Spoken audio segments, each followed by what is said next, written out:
Hello guys, welcome back to Inside Hub and Sam's is on talking here. The issue related to Gaza have finally reached Egypt. Yes, the same old Egypt. In fact, this is where it all began. Even by mistake, Trump recently said that this problem started 3,000 years ago. It started in the palace of Pharaoh when the Israelites were subjected to genocide there. And when the Israelites tried to escape from slavery under Pharaoh, led by Moses, that the same dark force that pursued them back then, the one that tried to annihilate them, is the very same force still trying to destroy Israel today. And guys, now discussion how reached that same Egypt, that the birthplace of that ancient hostility.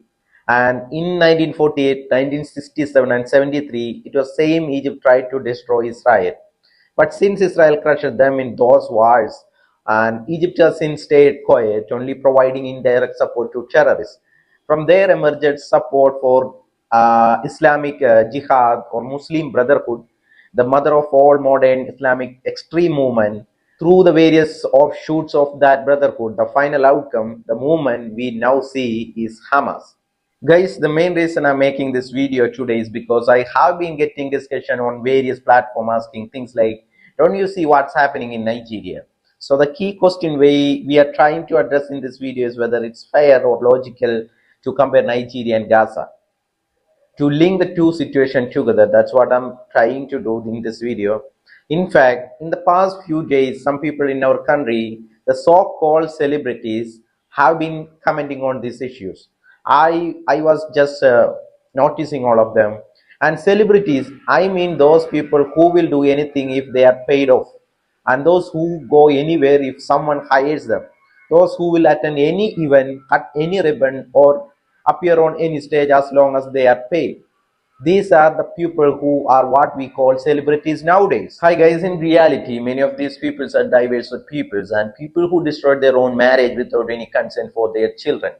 They are individuals who don't even have the emotional strength to face their own children's tears. And yet, when these people shout out name of unknown children in Palestine as if they deeply care, it's truly saddening thing. Because when our own brothers, Hindus from Pahalgam, were murdered by Islamists simply because of their religion, not a single one of these people appeared on any stages to speak about it. And guys, who is responsible for the death happening in Gaza right now? Who bears the responsibility for the event unfolding in Gaza at this moment? This is a question that must be asked here. Who is responsible for these events in Gaza? It is entirely Hamas, and nobody else bears any responsibility for this. This isn't about asking anyone who's crying out now. On October 7, 2023, Hamas went into Israel, entered their homes, and killed children by smashing them on the ground, raped women right there, and trampled and murdered the elderly one, and burned over 1,500 people alive. Then they took around 750 people, both the dead and the living, and tied them up and dragged them into Gaza. This wasn't done with anyone's permission. It was their reckless act. And what they were facing now is the consequence of that recklessness.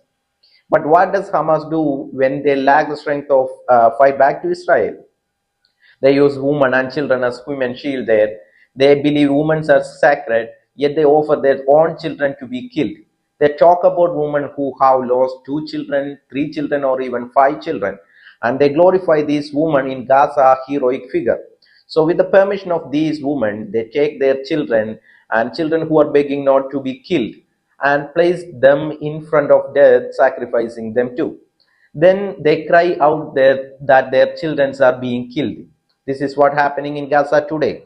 Every death in Gaza is the responsibility of Hamas alone.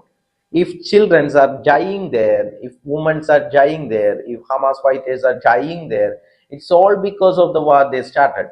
They failed to protect their women, their children, and their elderly from this war.